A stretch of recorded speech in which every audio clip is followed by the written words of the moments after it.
Pour les démocrates, tout ça c'est terminé? Il y a plusieurs changements. Je pense que le changement de Trump met à peu près le même changement que ce qu'avait fait Ronald Reagan dans les années 80. Ça veut dire que vous aviez des gens qui votaient toujours démocrates, qui sont mis à voter Ronald Reagan, l'ancien président républicain dans les années 80, et qui ont basculé définitivement pour des raisons économiques. Pour les mêmes raisons, aujourd'hui, je pense que la politique américaine a changé pour une raison très simple, c'est que les États qui étaient clés il y a 20 ans, ne sont plus des États clés aujourd'hui. Je prends un exemple qui est très simple. La Floride, qui était le grand swing state par excellence, n'est plus un swing state dans la mesure où il est passé très rouge et très républicain. Donc aujourd'hui, la chose la plus importante pour terminer dessus, c'est qu'en fait, les États les plus importants sont les États du Nord, qu'on appelle les États de la Rust Belt, qui sont les États dits désindustrialisés. Donc l'électorat le plus important, ça va être ce qu'on appelle les working class blanches. Donc pour les démocrates et pour les républicains, vous allez voir beaucoup de programmes dits industriels, protectionnistes, pour parler à cet électorat en vue de les récupérer parce que c'est l'électorat le plus stratégique. Merci beaucoup William T, politologue et président du trans de Donald Trump.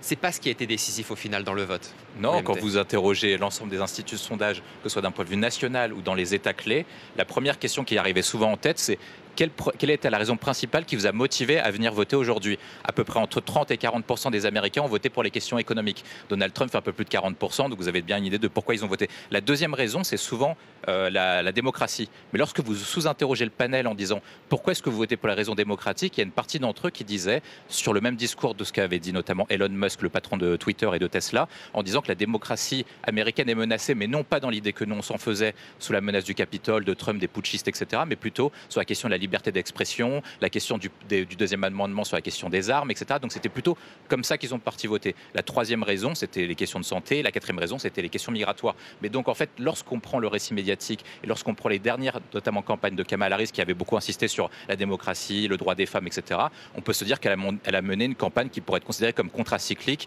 et à rebours des souhaits profonds des Américains, peut-être, qui sont venus voter, notamment le jour J, auquel elle accuse un retard malheureusement important pour elle. Laurent Saïm, je pense à un argument notamment qui semble avoir pesé années.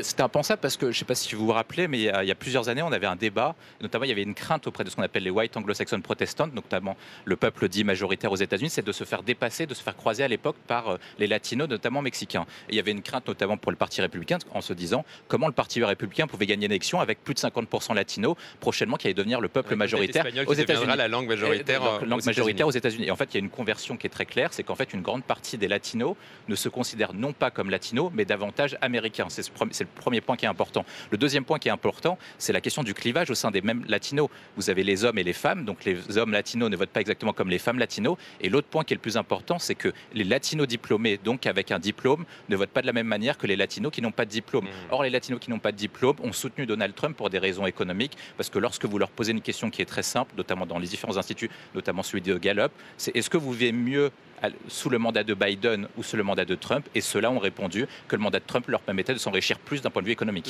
Oui, effectivement, il y a 3 surprises lors de ce scrutin. Le premier, c'est que Donald Trump remporte le vote populaire. Or, il était prévu que Kamala Harris l'emporte parce que la moyenne des derniers sondages donnait plutôt une légère avance à Kamala Harris. Même largement. Même largement, mais c'était beaucoup moins que ce qu'avait Clinton dans les sondages et ce qu'avait notamment Joe Biden il y a 4 ans. La deuxième surprise, c'est qu'en fait, on s'attendait à une élection qui était très serrée dans ce qu'on appelle les swing states, les États clés, notamment les États du Nord, de la Pennsylvanie, du Michigan et du Wisconsin. Et non seulement Kamala Harris perd, mais elle perd de beaucoup de points. Elle perdrait entre 2 et 3 points de ces États clés, alors qu'elle était annoncée vainqueur. Et en fait, il y a un point qui est particulier avec ces instituts de sondage, et je pense que le meilleur qui l'explique très bien, c'est le président, enfin c'est le responsable du service politique du New York Times, qui explique en fait très simplement, le New York Times fait à peu près le meilleur sondage chaque année. Il le fait la veille du vote. Et en fait, ce qu'il explique très bien, c'est qu'il y a une difficulté énorme en 2024, en 2020 et en 2016, c'est de constituer ce qu'on appelle un panel représentatif auquel, en fait, vous n'avez pas assez d'électeurs républicains qui acceptent de répondre au New York Times, et ce qui explique l'erreur des sondages. Alors, effectivement, l'erreur des sondages, et quand on regarde notamment par communauté,